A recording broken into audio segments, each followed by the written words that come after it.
I'll be making some fantastic oyster creations. Oysters Rockefeller, oyster and brie soup, panko fried oysters with sweet red chili sauce, and oysters mignonette. Stay with us for Flavors of the Coast. Support for Flavors of the Coast is provided by Jansen Quality Construction, family-owned since 1997. Jansen Craftsmanship, Jansen Quality, Jansen Value. Jansen Quality Construction, remodeling specialists serving the Gulf Coast.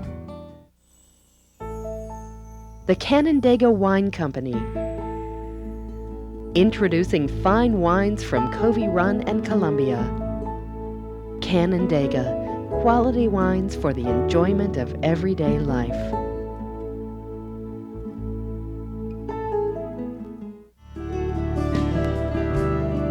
ESP Natural Gas, your energy choice for warm, comfortable heat, endless hot water, and precise cooking. ESP Natural Gas, the natural choice.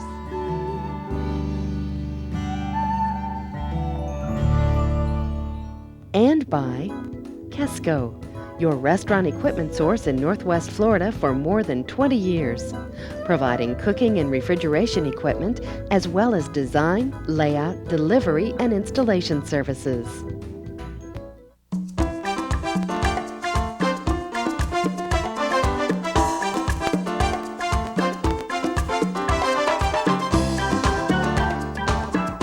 Welcome to Flavors of the Coast, your ticket to the food, the flavor, and the fun of some of our favorite destinations from New Orleans to Tampa Bay.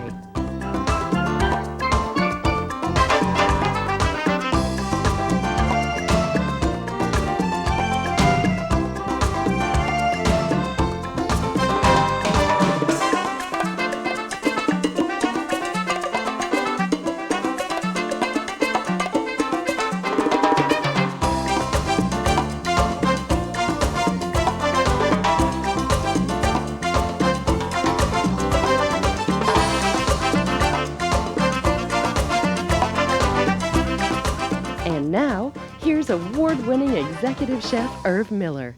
I'm Irv Miller, Executive Chef for Jackson's Restaurant. Today, we're taking a closer look at one of the Gulf Coast's most prized marine mollusks, oysters. On today's show, Melia will take us to one of Florida's most productive oystering grounds, Apalachicola Bay in Florida's Great Northwest. This expansive bay system is not only a great environment to grow oysters, but the area's economy is still very much dependent on it. When we come back to the kitchen, I'll be making some fantastic oyster creations. Oysters Rockefeller, oysters and brie soup, panko fried oysters with sweet red chili sauce, and oysters mignonette. Now, the most popular way to eat oysters on the Gulf Coast is with no preparation at all, just right off the shell with a little lemon and cocktail sauce. My favorite. Mmm. Delicious. Now let's join Melia on a culinary road trip to Apalachicola Bay.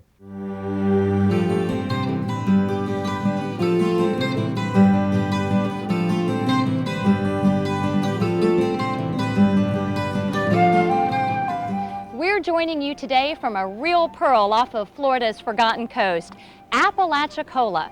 From this historic port flows some of Florida's most lucrative crops, oysters. Joining me today to talk about oysters and oystering is Tim Strand of Boss Oyster.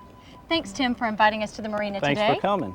Now tell me, what is it specifically about the Apalachicola Bay oyster that's unique?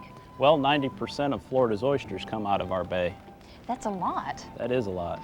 Now, do you ship oysters to other states as well? Yes, we do. Wow, that's pretty fascinating. Now, you've been working with oysters, I understand, for a good number of years, right? Yes, since 1991. Now, tell me about some of the great dishes you've prepared. Well, we do them fried, broiled, blackened, grilled, baked, steamed, to mention a few. Ever popular? The raw oyster, Oh, now, which is everybody's favorite. show me how we get this little guy from here. All right, first we're going to put on an oyster glove. I guess that's pretty important, huh? Yes, it is. You do not want to stab yourself with a stainless steel knife. Absolutely. Grab the oyster, hold it firmly in your hand, place the knife to the back of the shell, tightly, twist. Away from your face, right? Away from your face. Now, he's You have stuck a in muscle. there. We're going to cut that top muscle and the bottom muscle. You have to loosen him up, huh? Mm-hmm. Now, is he ready to eat? He's ready to eat. Put a little bit of hot sauce on him. Mm-hmm. And cracker? And a cracker. Mm. You scoop it right out, huh? Scoop it right out. Mm. Is it good? Very good. Just slides right down, huh? Slides right down. Now, what I'd like to see next, Tim, is how these guys get from the bay to the restaurant. Well, I can have one of my oystermen show you. Great, let's go. And why don't you come along as we tour this beautiful bay on a real oyster boat. Ken Folsom has been harvesting oysters for 22 years. He has a great love of the craft and of this entire estuary that has provided for him and his family. Tongers, or oystermen, harvest oysters in the same way they have for a century. Using small wooden boats, they use long tongs that look something like two rakes attached scissor style to bring the oysters to the surface. The next thing I'm gonna do is to grab the tongs with my feet, because actually I use the vibrations. Listen, here. That's how I can tell. I say I hear oysters, those are oysters. By using the vibrations, and then you use there's a technique, which is hard to describe. I'm trying to think of a way to put it into words. But there's a technique you use just like using a hammer. And the tongs are a lever, they're a 14-foot lever. So if you use them correctly, they'll do a lot of the work. But if you use them incorrectly, they'll kill you. And so there's a center point of gravity I'm looking for when I pull these tongs up. And so as you can see, as I take a lick up, you'll see most of what is tonged up is stuff that won't be able to be kept. But within all of that, there are a few pretty oysters. So you said out of this whole batch, you only found about 4 or 5 good ones, huh? Well, yeah, what I consider selects, and even those, that would be like more like that. Now, what size would you consider a marketable size? Well, me catching for Boss is real different from everybody else. See, I would keep that. I would throw that over, I'd throw that over. Most other people would keep that. I wouldn't. Okay, what's this about 2 inches compared to, say, about a just doesn't 3 have inch? And it's not just a size thing, it's an appearance thing. If you understand what I mean. It's like What do you look for in appearance of the oyster? roundness. See how pretty that is? You can, if you were to open that oyster, you see how when they opened it up, it'd be beautiful. A It'd nice be round body. Is this a good one? Yeah. That's a good one. I picked a good one. Here we go. That's a good one. Now tell me a little bit about just the estuary and what affects the livelihood of the oysters on Apalachicola Bay. Oysters are basically, they purify the water. They basically eat plankton as their food source, but also they clean the minerals out of the water, the mud and everything that comes down the river. So they're what keeps the bay clean. While Ken gathers his day's harvest, we'll return to the kitchen, where Irv's harvesting some pearls of his own.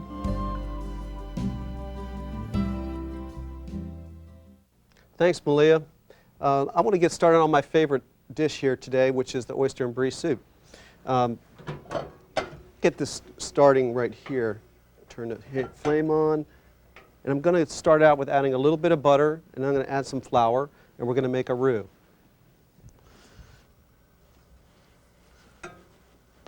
Now, I won't take you through the whole process of actually making the first part of this soup, which is a white sauce, but I'll show you how it's done. I'm just going to melt the butter, and then I'm going to go ahead and add flour. This is what we call a roux. And in New Orleans, they use oil when they make their gumbos this way, but traditional way is with butter and flour. Now I'm actually breaking this soup into two parts, a step 1 and a step 2. The step 1 would be the white sauce, and then step 2 would be the actual stock and broth with all its seasonings. And then I'm going to combine the two after I add my favorite thing, the brie cheese, to the white sauce. Let me turn that down. Now normally you would cook a roux for about 8 to 10 minutes, depending on what color you wanted it. We want it light and white, so I'm going to make a white roux, and it only takes like 5 to 7 minutes. Now once this is cooked, the 5 to 7 minutes, you would start to add your milk to it slowly, whisking it in, and turn your heat down, because you have to be careful using the roux will create lumps. But we've got a nice little sauce base started here. And then once you have all your milk incorporated, you would probably cook it for, about 35, 45 minutes and try and cook out a little bit of the flour taste. Now you could also, at this point, once you have all your milk incorporated into here, add a bay leaf, and you can also add an onion if you like. But the idea is to keep on cooking it, and then eventually you get a nice white sauce. Now I have a white sauce that I did earlier. It's right here, so I'm going to refer to it. And now I'm going to start phase 2 of my soup.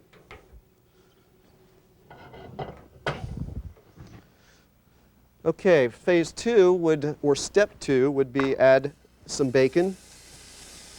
This is just regular bacon. If you had a special flavored bacon that you like, you could use that. Apple smoked would be great. And I'm just going to stir this around a little bit. And then I would add the onions.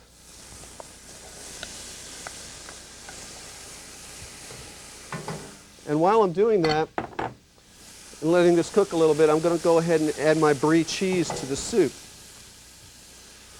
Actually, to the white sauce. Now this is brie cheese. It still has the rind on it, and it's actually a flora or a growth like a bacteria, which comes from aging brie. And I'm going to go ahead and add that to the white sauce. Now I'm just going to let it kind of melt, and it'll probably take maybe 20 minutes for it to completely melt. Then once it melts, I'm going to strain it into my broth.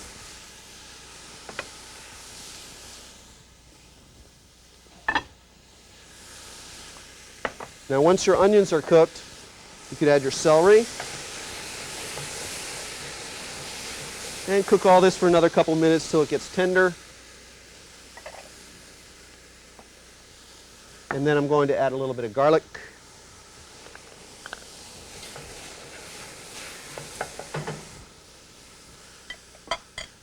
And let's see. Then I'm going. Once you would let this actually sit and get a nice coloration on the bottom, and wait till the vegetables are translucent, and then you would actually deglaze with some nice light sherry, or you could use another liqueur if you like. But I like sherry. Marsala would be good, a little on the sweet side. I'm just going to add it all. It's about a cup. Here again, this is the quick version. So what I would do next is take some of the great broth or some of the great liqueur from the oysters itself, and this would be the basis of my broth with all those good flavors going on. And then I also have some clam broth that I put in here.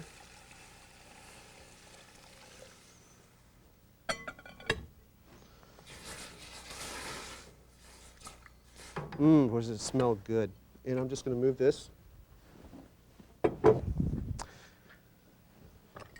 And while this is cooking, I'm going to go ahead and start one of my other favorite oyster dishes, which is oysters mignonette. But before I do that, it's important to know that your oysters are different from region to region. Apalachicolas have a nice shape to them. They're elongated. They also have a kind of a thin kind of lip to them, very, very delicate at the end. And Tim did such a great job shucking them that I'm not going to mess with shucking them today. But what I did want to do is put together one of my favorite sauces for you, and that is called the mignonette sauce. Now the mignonette sauce just means, mignonette actually means cracked pepper. And cracked pepper is the foundation of this sauce, and it keeps it nice and light and fresh, and also helps you maintain the integrity of the oyster by not overpowering it too much. Now I'm just going to go ahead and break up some of these peppercorns.